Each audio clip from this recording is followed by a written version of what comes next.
Before the cylinder fell, there was a general persuasion that through all the deep of space, no life existed beyond the petty surface of our own minute sphere.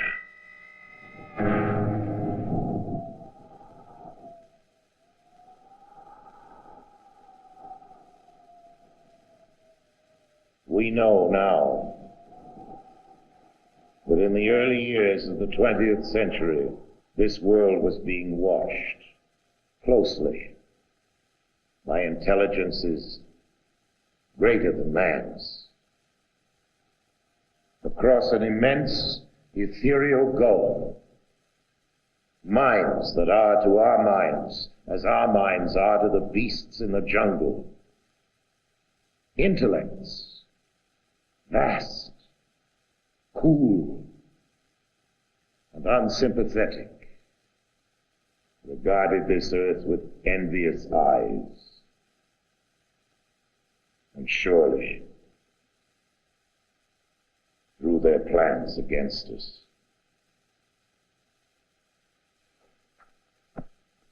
Hello, I'm Orson Welles, and I've been quoting from another Welles, no relation, H.G. Wells, the distinguished novelist, historian, prophet, who was also the great master of science fiction. He wrote The War of the Worlds, on which was based a certain notorious radio broadcast, which, as some of you may remember, sent many thousands of our listeners panicking into the streets all over the country. H.G. denounced me for doing it, but later when he realized that our broadcast, like his story, was not intended to cause riots, but just to entertain, we got to be good friends. And I was forgiven.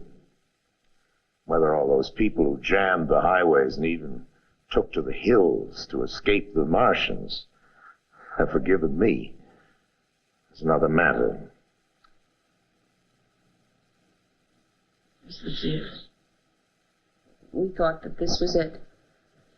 Listening to that show, I said we were very impressionable at that age because of Buck Rogers and Flash Gordon, and that really made a big impression on us. One fellow in particular who owned a store took the money from his cash register and loaded his car up with food and took off for the mountains and left his wife and children at home. New York City was just demolished, and they were coming closer. All of New Jersey is an inferno, and they are proceeding south. I can conceive of no nightmare as terrifying as establishing such communication with the so-called superior, or if you wish, advanced technology in outer space. George Wald is a Nobel Prize-winning biologist, one of a group of distinguished scientists meeting on the subject of extraterrestrial life. All of the people you will be seeing in this program, scientists, radio listeners, Orson Welles, have one thing in common. Each has had reason to believe in the likely existence of non-earthly life in the universe. I think there's no question but that we live in an inhabited universe that has life all over it. What I'm imagining is the facts that I've just stated becoming generally known, so that people know that out there is a million other civilizations. They all look fabulously ugly, and they're all a lot smarter than us. That seems to me useful and a character-building experience for mankind.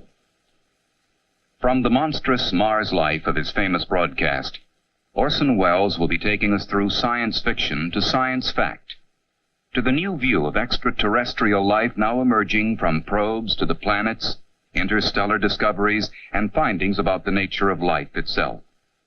A real picture as astonishing in its way as the science fiction of 1938. If there is life out there, intelligent life, how did we ever get the notion that it might be otherwise than friendly? Well, Mars, of course, is the god of war, so the planet bearing his name might be expected to have warlike intentions. In our broadcast, the Martians were as aggressive and ruthless as any human being. Ridiculous assumption on the face of it.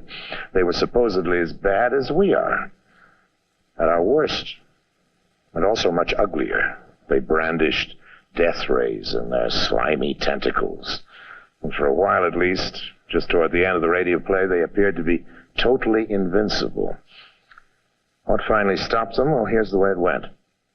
In the words of the mythical Professor Pearson of Princeton, who was our commentator, I remember, he said, writing in his journal when the whole thing was put together again and the world was in business, I remember wandering through Manhattan, standing alone on Times Square, and catching sight of a lean dog running down 7th Avenue with a piece of dark brown meat in its jaws.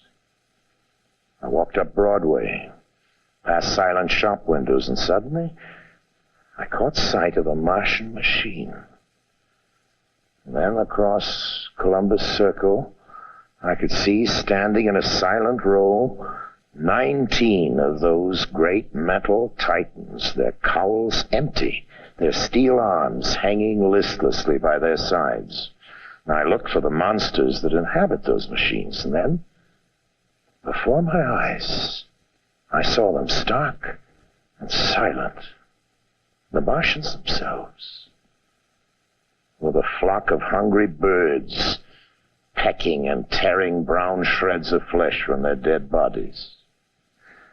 Later, when their bodies were examined in laboratories, it was found that they had been killed by disease bacteria, against which their systems were unprepared.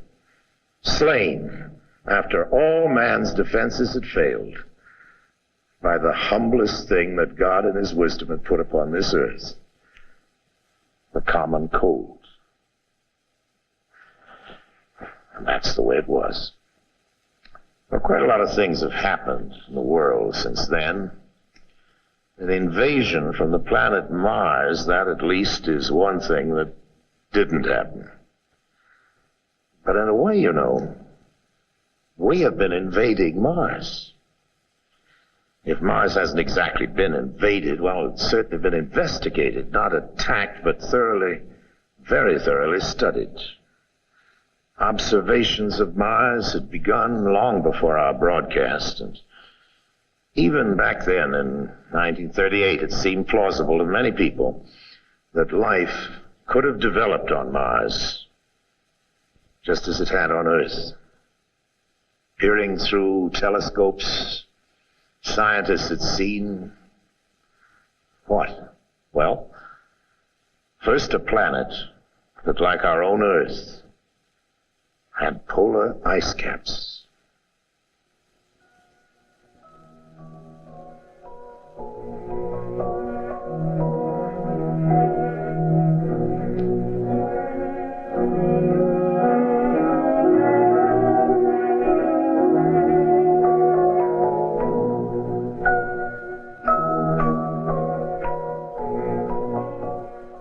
They were fascinated to see that the ice caps grew and receded with each year. Large areas changed color with the seasons. Did that mean vegetation? Straight lines were sighted on the planet's surface. Some called them canals.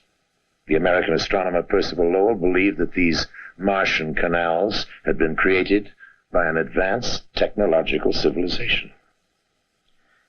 First in 1965 and then again in 1969, NASA sent spacecraft to fly by Mars and send back scientific measurements and close-up photographs. This is picture 21, a red picture, wide-angle picture, fantastic picture. That's beautiful. That's beautiful. Look at those little craters. This is a narrow-angle camera view. The Mariner missions were great achievements for the scientists. But the pictures of Mars showed a world of total desolation. Was Mars less like the Earth then and more like the Moon? There were no canals, no cities, no areas of cultivation, no signs of upheaval or layering in the Martian crust to indicate that the planet was active or evolving geologically. The pictures revealed no volcanoes to spew out gases that could enrich the atmosphere, and water, so essential to life, seemed to be present only in traces. The atmosphere was so thin as to make the possibility of life seem even more remote. For the fans of science fiction, not very exciting. But for scientists, the whole excitement is finding out the facts. That's the whole name of the game. Now, these first flybys had revealed only some of the facts. But all the same, the exploration of Mars and of all the other planets of the solar system was actually getting underway. I can't feel that any person with any soul can look out on that universe that surrounds us and can imagine the immensity of it and the history of it without being rather impressed with the idea that we, as little atoms made of the same stuff those stars are made of, have the capability to regard the other part of the universe. One piece of the universe has the ability to look at another part of the universe and wonder about it. That's a very amazing thing, and it brings into one's mind all kinds of thoughts about religion and philosophy and so on. But don't ask me about life on Mars, okay? In the fictional Martian story, in the War of the Worlds, it was understood that the Martians were fighting for their own survival. Their planet was growing so cold and inhospitable that they might perish if they remained. While real life confined to such a planet would fight for survival by trying to change itself, by evolving. Every living thing on Earth has evolved from the lowly, the invisibly small microbe. Given nourishment, the microbe will grow colonies so vast that they rapidly become visible to the eye. Here on our planet, microbes have adapted to survive the most hostile conditions. Arid deserts, the frozen Himalayas, in trenches under thousands of tons of pressure, in the ocean deeps. Biologists at Ames Laboratory are discovering adaptive capabilities in life forms that a few years ago would have been regarded as fantastic. Within the cooling systems of atomic reactors, organisms have been discovered, flourishing, where radiation could be expected to destroy any living thing. In hospitals that use ultraviolet for sterilization, strains have been found resistant to the killing radiation. Biologists are growing organisms in salt solutions, in acids, in alkalines, in ammonia gas, in boiling hot springs, in ice that is thawed for part of every day. In the vacuum of a space simulator, life forms have been flourishing for years without oxygen.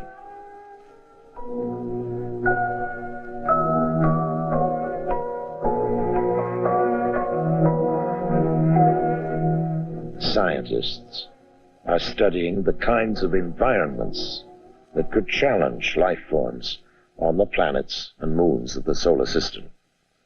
In 1971, Mariner 9 arrived at Mars, equipped to go into orbit and stay for a while. A good thing, too, because when it arrived, Mars' surface was obscured by a global dust storm. As the storm abated, a whole new Mars began to make its appearance. The first feature that swam into view, poking up through the dust, appeared to be a huge impact crater. But it stood miles above the Martian lowlands on the peak of an immense mountain, Nix Olympica. And as the dust settled further, the stunning truth emerged that the mountain on Mars was indeed a gigantic volcano. So, geologically, Mars was not a dead planet after all. Vast stretch marks on the planet showed that Mars' surface is shifting and changing on a colossal scale. Mars is beginning to look, geologically at least, more like the Earth and less like the Moon. And then new evidence of water has begun to turn up in surprising ways. Among the many clouds in the Martian atmosphere, some have been found to be composed of water. Then close-ups of the surface have begun to turn up strange, sinuous patterns. Some compare with the patterns cut into the surface of our own planet by the Mississippi River. Slowly the interpretation emerged that only a fluid flowing continuously over the Martian surface could have caused such patterns of erosion. Some scientists didn't agree, but astronomer Carl Sagan theorized that Mars indeed contained a great deal more water than we'd supposed. The water might remain locked within its crust as permafrost during ice age times such as the present, but during cycles of warmth, when the polar caps release gases to form a heavier atmosphere, the water may be released into clouds. Such clouds could bathe the planet in rains for thousands and perhaps millions of years.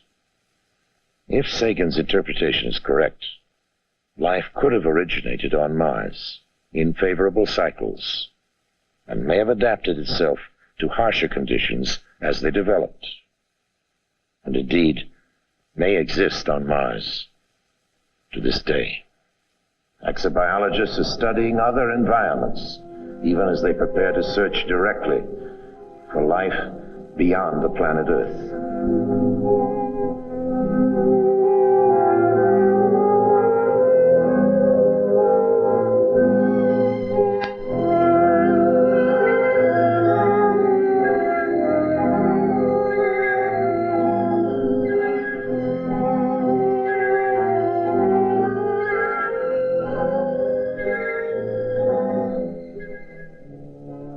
Flying by Jupiter, Pioneer 10 confirmed estimates that within its atmosphere are combinations of gases similar to those in which life originated on Earth. While a second Pioneer is being aimed to curve past Jupiter and fly by Saturn, Earth-based measurements show that a moon of Saturn, nearly the size of the planet Mercury, contains an atmosphere, water, and surprising warmth. A Viking spacecraft is being readied to land on Mars in 1976, carrying an automated chemical laboratory to sample Martian soil for life forms. The discovery of just one bacteria on Mars, or any other body of the solar system, would indicate that the whole chain of evolutions, cosmic, chemical, and biological, is at work everywhere. In that case, the creation of life anywhere in the universe would be more the rule than the exception. In that case, there may be other intelligent civilizations capable of communicating with us.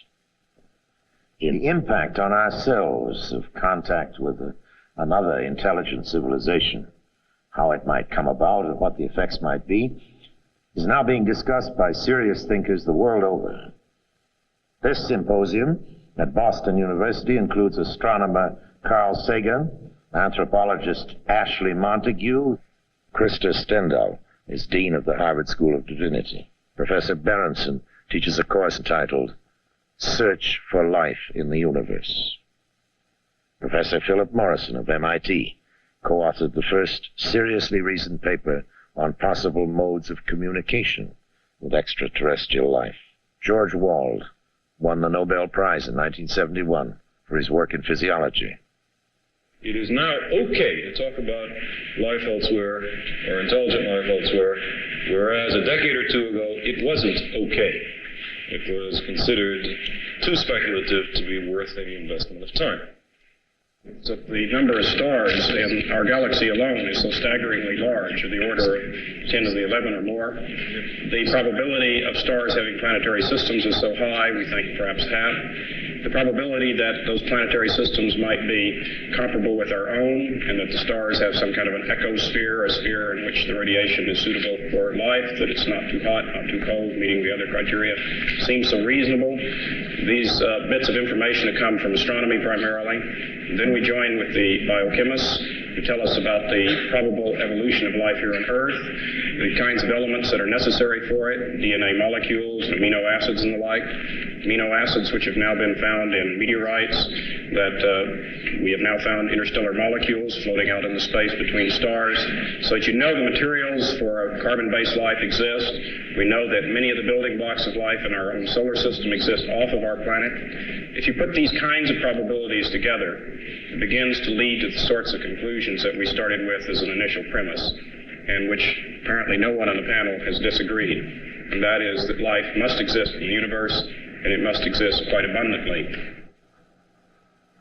The most optimistic estimates, in the view of many, about the number of civilizations that there might be in the galaxy is of the order of 1 million, which means that only one in a few 100,000 stars has such civilizations. That would mean 1 billion such places just in our own galaxy that might contain life. As I believe there's a society of these groups, not just one. There are probably very many. There's only one, we have no hope of finding him. There are probably thousands, maybe as many as 1 million. They probably already have had a long history of this same experience of finding new ones and bringing them into the network. And I would imagine if an advanced civilization wanted to talk to us, they would say, oh, well, look, those guys must be extremely backwards. Go into some ancient museum and pull out one of those, what are they called, radio telescopes, and beam it at them. In 1970, a study of the feasibility for picking up interstellar communication was made in California by a number of radio scientists there, as well as astronomers and others. It's called Project Cyclops. The outcome of that study was that the United States had the technical capability of building a large radio array, which would be able to scan the heavens with fairly great resolution and power sensitivity out to a distance of many hundreds or possibly thousands of light years, with the very distinct possibility of picking up a signal if it were there. Our present technology is able to detect ourselves anywhere in this galaxy of about 250 billion stars.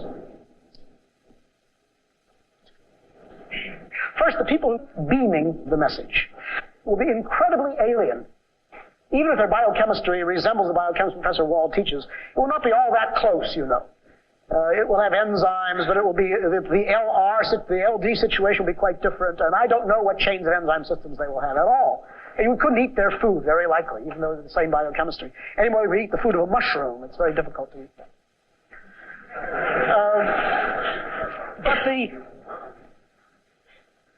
So I think, first of all, there will be two great phases of this eventual time, which I think will come in 10 years or 100 years, or I don't know, maybe longer, when some satisfactory radio telescope work or something similar will acquire evidence of the deliberate beaming of a message, protracted message, out into space. So I think that will be easy and, of course, extraordinarily important. You will know very little of what that message says, say that it exists, and maybe some general geographic information from how far away it's coming, what kind of a star, where. And then I think that you will have pouring into the recorders, week after week, month after month, decade after decade, an enormous body of obviously interesting and meaningful pulses. And you'll be able to read them slowly and fitfully, because they will not be coded, but they'll be anti-coded. That's to say, the people who designed them, the beings who designed them, will have thought very carefully how to make the maximum number of mathematical clues. The best way to single out the meaning will be made available. I think the most important thing that it will bring to us, if we can finally understand it, will be a description, if it exists at all, of how beings disposing of great technology were able to fashion a world in which they could live and persevere and maintain something of worth and beauty for a long period of time. And finally, it would end our social and cultural isolation. To date, we have been bounded not only into our own countries and into our own small regions on this planet, but most assuredly within our solar system itself. If there are the tens of billions of other civilizations which the predictions indicate might be, then we would join a larger galactic community. In 1976, we're going to be able to explore Mars for perhaps not so humble microorganisms. Before and after that, we'll be searching the planets and the galaxies for clues to fill in the new patterns we're discovering. The evolution of evolutions that has produced us and the possible millions of other civilizations. It is conceivable that a spherical ship will land in front of the Washington Monument and a figure with 4 antennas and otherwise looking like the professional football player will walk out and demand to see our leader. But I hope very much that the universe of circumstance is wider than the rather shoddy imaginations of science fiction writers for 30 or 40 years. And I'm pretty convinced it is. We've not found their guidance so great in any but the most modest activities, like going to the moon, which is not very much. The difference between the spacecrafts of NASA and the lurid flying saucery of that old radio War of the Worlds is the difference between science and science fiction. And yes, between war and peace. It's our own world which has turned out to be the interplanetary visitor. We're the ones who are moving out there, not with death rays, but with cameras. Not to conquer, but simply to learn. We are, in fact, behaving ourselves far better out there than we ever have back here at home on our own planet.